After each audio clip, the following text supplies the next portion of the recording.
Assalamualaikum warahmatullahi wabarakatuh. Waalaikumsalam warahmatullahi wabarakatuh. Alhamdulillahilladzi an'ama bi ni'matil iman wal islam. Asyhadu an la ilaha illallah wahdahu la syarikalah wa asyhadu anna Muhammadan abduhu wa rasuluhu alladzi la nabiyya ba'da amma ba'd.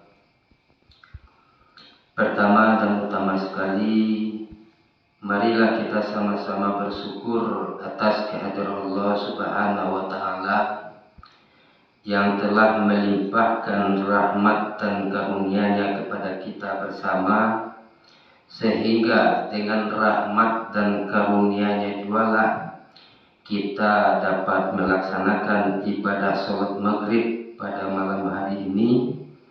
Semoga semua ibadah yang kita lakukan pada hari ini diterima hendaknya di sisi Allah Subhanahu wa taala dan dibalasi dengan balasan pahala yang berlipat ganda.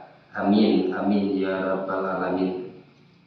Selanjutnya salawat dan juga salam tidak lupa pula kita aturkan doa buat junjungan kita, yakni Nabi besar Muhammad sallallahu alaihi wasallam, dengan mengucapkan Allahumma sholli ala Muhammad wa ala ali Muhammad.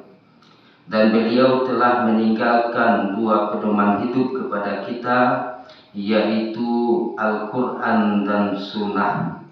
Semoga kita senantiasa berpedoman kepada Al-Quran dan Sunnah di dalam menjalani hidup dan kehidupan ini.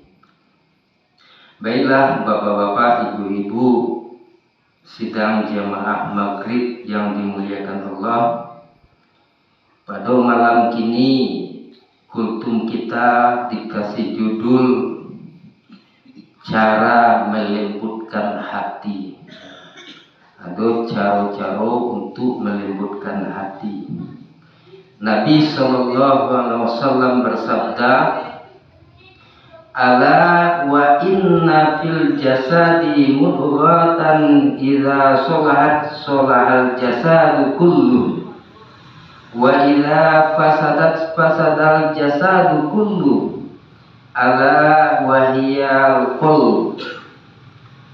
Ketahuilah, kata Nabi sallallahu alaihi wasallam, ketahuilah bahwasanya pada setiap tubuh seseorang ada segumpal daging, kata Nabi. Jadi di dalam tubuh hawaku ada segumpal daging, kata Nabi. Jika segumpal daging itu baik, maka akan baiklah seluruh anggota tubuhnya.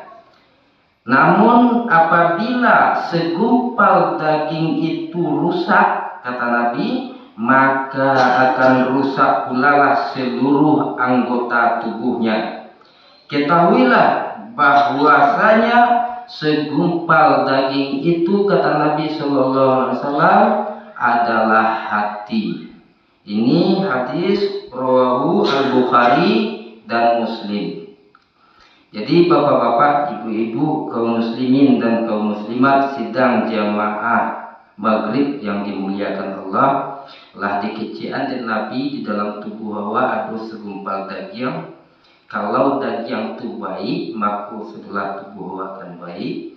Dan kalau seandainya daging itu rusak, yang segumpal tadi, maka seluruh anggota tubuh kita akan rusak. Nah, jadi bapak-bapak, ibu-ibu, kaum muslimin, kaum muslimat sidang jamaah maghrib yang dimuliakan Allah, kalau awak lihat mana masalah hati itu, maka aduh dua model hatiku. Yang pertama, aduh hati yang awak miliki, yang dimiliki oleh manusia itu nan kareh, hati kareh serupa batu. bahkan lebih kareh daripada batu. Nah, itu. Atau hati yang dimiliki oleh manusia itu hati nan kareh, bahkan lebih kareh dari batu. Nah, hati orang nan sarupa iku adalah hati orang yang tidak mau taat kepada Allah. Ya, hati nan kareh Pak ya, Bu. Jadi hati nan kareh, bahkan lebih kareh daripada batu itu adalah hati orang yang tidak mau taat kepada Allah Subhanahu wa taala. Dan yang kedua, hati orang yang kareh itu adalah hati orang yang tidak atau yang paling jauh dari Allah. Nah, itu hati itu mendekat ke Allah sedikit gitu. Nah, hati orang yang kareh itu adalah hati orang yang tidak namuh atau tidak namuh menerima nasihat. Nah, diaki nasihat di kawan tak intarimu, bahkan mengeringkan. Aku kareh juga ya. Nah, dan juga tidak mau mencari petunjuk dan kebenaran. Nah, kuantirah dulu tadi. Lalu apa namanya itu? Lalu wirid agama datang. Ketika hati yang keras, bahkan lebih keras daripada batu. Nah, orang-orang yang memiliki hati seperti ini, dia tidak akan dapat memperoleh manfaat yang baik dari hatinya, sehingga yang keluar dari hatinya hanyalah keburukan-keburukan saja, kejelekan-kejelekan saja. Jadi hati-hati bapak-bapak, ibu-ibu yang dimuliakan Allah, kalau lah dapet hati serupa teko dewa capek-capek awak perluan. Mbak aja dapet hati nan kareh. Nah, nan kedua model hati itu adalah ada hati yang dimiliki oleh manusia, yaitu hati yang lembut lagi baik. Bahkan kelembutannya lebih lembut dari sutra dan kebaikannya lebih baik daripada malaikat. Nah, manusia pun hebat Pak. Bahkan kalau seandainya manusia itu beriman dan bertakwa, maka levelnya lebih hebat daripada malaikat, lebih tinggi daripada malaikat. Nah, inilah hati yang mau menerima. Apa contohnya? Aikolah hati nan namu menerima kebenaran yang datang dari Allah Subhanahu wa taala dan dari Rasulullah Shallallahu alaihi wasallam. Jadi bapak-bapak, ibu-ibu, kaum muslimin dan kaum muslimat sidang jamaah maghrib yang dimuliakan Allah, untuk membuat hati awakku supaya bisa lembut dan baik, maka ada beberapa sebab atau ada beberapa cara. Nah, jadi kok selama kok terasa lewat itu menolak kebenaran datangnya dari Allah dan Rasulullah, tidak namun menerima nasihat itu kan bertanda hati waktu kareh. Nah, jadi baca lo memeluannya supaya hati waktu tidak kareh, supaya hati gua bisa lembut. Nah, yang pertama adalah orang yang punya hati itu dia harus rajin membaca Al-Quran. Rajin membaca Al-Quran, rajin mendengar orang membaca Al-Quran. Dengan orang membaca Al-Quran, sehingga bisa lembut hati orang. Nah, dan rajin mempelajari isi kandungan dari Al-Quran setelah itu kita amalkan. Nah, itu salah satu cara melembutkan hati. Nah, jadi di mana Allah Subhanahu wa taala telah berfirman di dalam Al-Qur'an surat Al-Hasyr ayat 21. A'udzubillahi minasyaitonirrajim. Bismillahirrahmanirrahim. Lau anzalna hadzal qur'ana 'ala jabalin lara'aituhu khashi'an mutasaddian min khasyatillah. Wa tilkal amsalu nadribuha linnasi la'allahum yatafakkarun. Kalau sakironyo kata Allah, kami turunkan Al-Quran itu kepada sebuah gunung. Nah, kalau sakironyo kami turunkan Al-Quran itu kepada sebuah gunung kata Allah Subhanahu wa taala, pasti kamu akan melihatnya, melihat gunung itu akan tunduk terpecah belah. Nah, itu dahsyatnya mukjizat Al-Quran ya, Bu. Disebabkan karena takutnya kepada Allah Subhanahu wa Ta'ala. Dan perumpamaan itu kami buat untuk manusia supaya manusia itu berpikir, kata Allah, supaya bisa berpikir, karena Allah telah berikan kita akal. Jadi akal itu kita gunakan untuk berpikir, kata Allah. Nah, itulah perumpamaan yang dikasih oleh Allah bahwa kemujizatan Al-Quran. Kalau seandainya Al-Quran itu diturunkan kepada sebuah gunung, maka dia akan tunduk dan berpecah belah. Luar biasa. Nah, jadi bapak-bapak, ibu-ibu yang dimuliakan Allah, ikut ayat yang harus awak renungkan. Nah, perumpamaan seperti itu. Nah, gunung sajo, nah, kau bayangkan ya, Bu. Gunung sajo yang begitu keras, yang begitu kuat, yang begitu kokoh bisa tunduk dan berpecah belah dan bisa hancur apabila diturunkan Al-Quran kepadanya. Biasa. Al-Quran ini luar biasa. Bapak, Ibu yang dimuliakan Allah.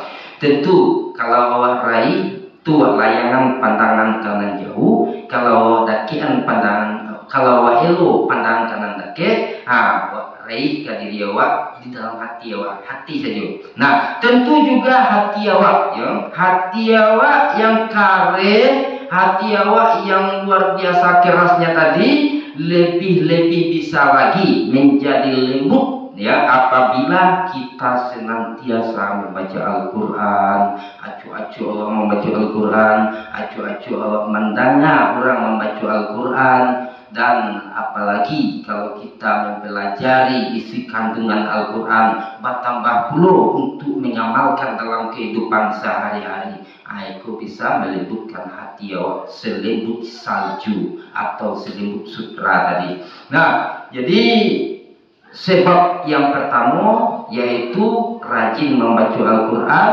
hati awak bisa lembut, rajin awak membaca Al-Quran, rajin mendengar orang membaca Al-Quran, rajin awak mempelajari isi kandungan Al-Quran, itu akan lembut hati awak, kata Nabi. Nah, yang kedua cara untuk melembutkan hati awak dan kareh tadi adalah awak harus rajin mengingat kematian. Mengingat ke kematian. Jadi bisa lembut hati awak dengan mengingat kematian itu, bisa, Bu. Ya. Jadi dengan mengingat kematian, awak acu-acu mengingat kematian, sering-sering awak mengingat kematian. Baca awak mengingat kematian itu, Ustaz. Apakah dengan cara teman-teman memanung menyebut mati, tak pakai dulu caranya, Bu. Hikmah mengingat kematian kau, apa hikmahnya? Hikmahnya semakin giat awak untuk beribadah, semakin rajin awak melakukan amal-amal soleh dalam kehidupan. Karena apa? Karena awak tahu setelah kawan yang mati itu besok awak perlu lagi, awak calon mati sudah lain.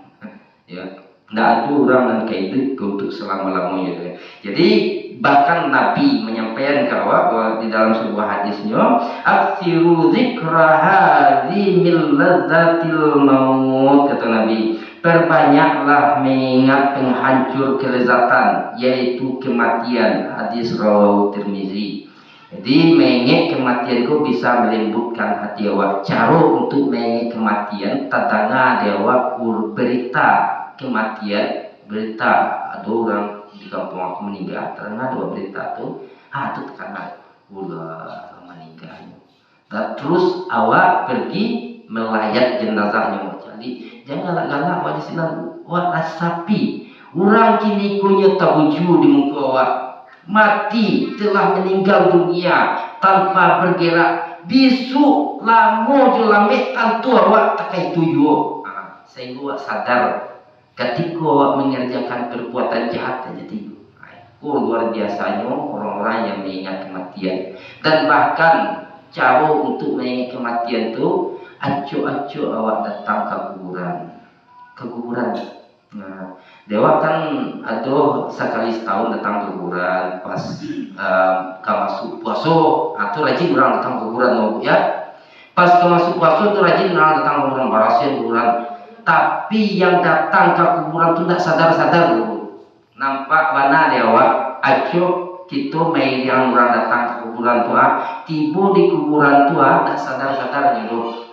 Tidak sadar ya bah, barasian kuburan. Sambil mau tak galak gadang-gadang tapi tidak terkena yang mati masuk dalam kubur itu.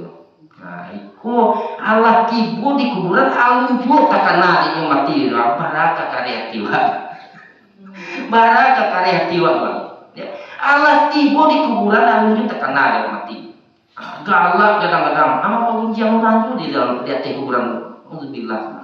Baal mayat itu disiksa di dalam kubur asal tahu gadang hati galak itu pengunjung orang itu berdosa di pawai. Aiko lain banyak yang taruh saudara-saudara yang datang ke kuburan tapi karena di sini tuh bukan mengingat mati. Nah, tapi setelah tiba di kuburan itu kadang-kadang lupa yang mati. Nah, kalau orang lupa yang mati hatinya kare sehingga cinta ke dunia. Ya, takut, ada rasa takut untuk meninggal dunia atau takut untuk mati.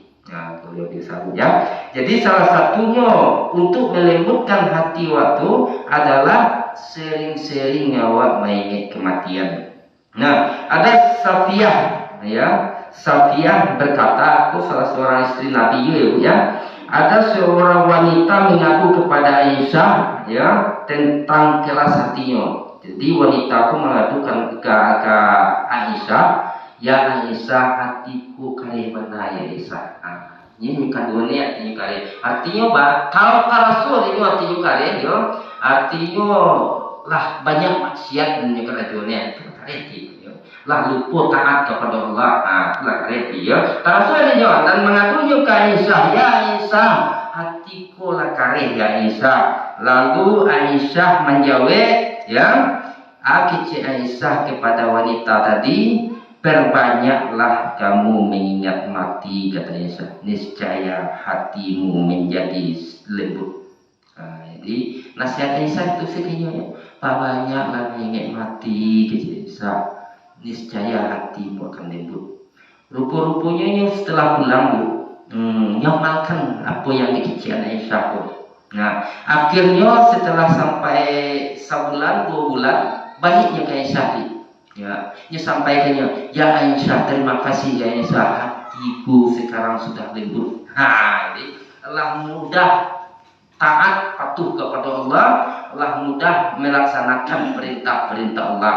Nah, itu kurang seketik saja karya hatinya Pak Bu, ya, hari sawatinya langsungnya mencari solusinya patahnya. Nah, kalau awak nak mau tahu sekali apapun hati awak nak mau tahu waktu nak pengen bertanya-tanya waktu, ya. Kadang-kadang sholat 5 waktu sehari semalam, ya, kadang 2 kali sih kerajanya. Tentu kali juga. Bahkan ada juga mengaku muslim, anda sholat semua sekali waktu lebih kare, lebih kare dari batu. Itu luar biasa. Tapi santai sih kayaknya. Aku orang nanda tekanan itu kematian, ya. Sehingga hati yang kare itu tahu di bawah sampai ajal merenggut nyawanya.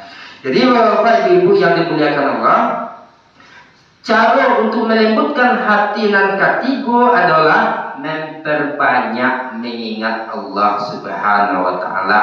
Baca awak mengingat Allah dengan memperbanyak awak berzikir. Apa zikirnya? Bisa jadi astagfirullahaladzim, astagfirullahaladzim. Ingat dosa-dosa awak. Astagfirullahaladzim. Dan ada juga zikirnya subhanallah walhamdulillah wa la ilaha illallah wallahu akbar, subhanallah walhamdulillah wa la ilaha illallah wallahu akbar. Itu zikir-zikir untuk mengingat Allah sehingga hati wako aduh rasa bergetar di dalam hati wako kalau awak mengingat nama-nama Allah Subhanahu wa taala. Sebagaimana Allah Subhanahu wa taala berfirman di dalam Al-Qur'an surat Al-Anfal ayat 2, Bismillahirrahmanirrahim. Innamal mu'minuna alladzina idza dzukirallahu wajilat qulubuhum. Sesungguhnya orang-orang yang beriman ialah mereka yang bila disebut nama Allah gemetarlah hati mereka. Aiko laju acuk disapuian nama Allah nak gemetar tiba. Tanda tiba tadi. Ya. Bah, contohnya 5 waktu sehari semalam disapui orang nama Allah ya. Kali dia orang menyebut, disubik sinan orang mari lo, disikum mari nama Allah lo, disinan mari nama Allah yo. Contohnya Allahu Akbar, Allahu Akbar. Tak boleh minta tiwa setiap lah yo mandana orang menyebut nama Allah tu doa. Artinya apa? Ketika hati waktu lah bergetar mandana orang menyebut nama Allah, Allahu Akbar, Allahu Akbar. Supaya orang bisa datang, memenuhi panggilan Allah tadi ya. Nah, itu benar nan yang awak acuk menyampaikannya. Itu tanda apa? Tanda hati itu kare. Karena ketika disebut nama Allah kita arti ya. Nah, jadi untuk melembutkannya, banyak awak berzikir mengingat Allah Subhanahu Wa Taala. Nah, itu ada sebuah kisah. Ya Bu, ada sebuah kisah bahwa menyebut nama Allah bisa melembutkan hati. Itu sebuah kisah. Jadi ketika Nabi SAW malah nitak di bawah sebuah pohon batang kayu yang rindang, ya. Di sini tuh Nabi tersandar. Apalagi ibu malah nitak karena namanya tersandar di batang kayu, ya. Ditiup dengan angin sepoi-sepoi, datang angin sepoi-sepoi meniup, ya. Tentu lama ibu panik keladang duduk menyandar ke batang kayu tak dulu dua yang larang dua ya ditiup dari sepoi-sepoi terjadi mengantuk maraku ada itu dari Nabi mengantuk Nabi ketika menyandar ke batang kayu ditiup oleh angin sepoi-sepoi tadi datang seorang ya kafir Quraisy yang bernama Daksur dari turunnya akulah Muhammad tua aja kan iku Muhammad dalam mau mencari kesempatan terkaiku kini dikasih kesempatan turun langsung melocek dari kedua ibu datangnya kepada Nabi Muhammad nyucapin pedangnya pedang orang kepikulis panjang tajam lalu Nabi sedang kalau diletakkanlah ujung pedang itu di Nabi di leher Nabi setelah ujung pedang itu berada di leher Nabi, tentu tadi ingin Rasul dan Nabi. Namun lalu ayam ya. Lalu ayam itu ibaratnya orang mengaji aduh orang terkalok kan. Tapi nak kaji itu nak indah itu nak lepeh itu tetap tampuk deh. Gitu. Nah itu tadi ingin Rasul Nabi tanya Nabi, aku cek sidak surga. Angkapi Quraisy ya Muhammad, siapa yang bisa menyelamatkan nyawamu hari ini? Pedang lagi itu Nabi ya. Jadi Nabi langsung dengan spontan menjawab dan Nabi dia spontan dengan menyebut nama Allah. Yang bisa menyelamatkanku adalah Allah. Retik, kita ya. Menyebut nama Allah Nabi kasih daksu orang kafir Quraisy tu ya retek orang kafir Quraisy tadi gemetar jatuh pedangnya. Barat dasarnya nama Allah disebut sehingga orang kafir Quraisy itu lais itu hatinya gemetar retek hatinya ya. Nah pedang jatuh lalu Nabi hati dia balikan. Kok namanya kalau dewa itu senjata makan tuan Nabi dan Nabi dibalikin ini retek masih mengeretek bu cie kalimat di kaluan dan Nabi ya Allah jatuh pedang itu diambil dan Nabi dia kaliran lalu ditanya lo dengan pertanyaan yang serupa. Hei Daksur, sekarang siapa yang bisa menyelamatkan nyawamu dari pedangmu ini sendiri? Itu pedangnya lu yang dari pedangmu sendiri. Jawabnya sambil mengerti bu. Kalau dia awak mungkin letak panjang ya. Kalau dia awak serpu Nabi itu nyadok pedang jatuh pedang awak miklah. Nah bu, yuk pada awak dulu. Nabi tak Coba pertanyaan yang serupa. Siapa yang bisa menyelamatkan nyawamu dari pedangmu ini sendiri? Lalu jawabnya, ya Rasulullah, ya Muhammad, kalau tidak engkau, hanya engkau yang bisa menyelamatkan nyawaku ya Muhammad. Kalau tidak engkau maafkan, maka aku akan mati hari ini. Tapi Nabi orangnya adalah bersifat pemaaf, lalu dimaafkan. Tegin pedang. Nah, tapi Nabi makin pedang apa itu? Pai sebelum pergi aku ya Muhammad, sebelum pai yang bawa dari siku ya Muhammad, saksikanlah hamba masuk Islam. Yo, baca 25 syahadat. Asyhadu an la ilaha illallah wa asyhadu anna Muhammadan Rasulullah. Luar biasa. Itulah. Jadi untuk melembutkan hati tadi ada 3 caranya. Yang pertama awak rajin-rajin membaca Al-Quran, rajin-rajin awak mendengar orang membaca Al-Quran, rajin-rajin awak mempelajari isi kandungan Al-Quran, setelah itu kita amalkan. Ustaz, ambo nak pandai baca Al-Quran, Ustaz rajin-rajin awak mendengar orang membaca Al-Quran. Kalau seandainya nak orang membaca Al-Quran, awak buka aplikasi apa awak yang namanya itu Pak Pengurus, yang baca Al-Qurannya dalamnya. Ada orang lain yang baca Al-Quran.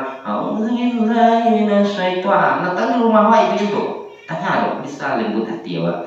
Nan kedua adalah dengan memperbanyak menikmati di kubur, ya. Kalau awak datang ke kuburan tubuh, jaga hati awak senang tubuh, ya. Nah, di sinang tu awak merenung bahwasanya hidup awak tidak bakal lama lagi dan awak akan masuk ke kubur tadi.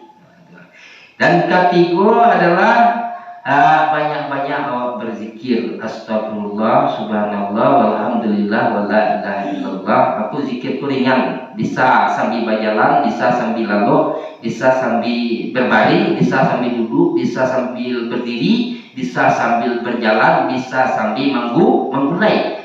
Astagfirullah rabbal baraya. Lama mulai itu. Subhanallah walhamdulillah. Banyak zikir-zikir yang bisa kita dendangkan, ya Bu. Ya.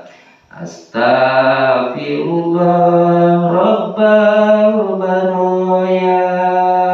Astagfirullah minal khataya.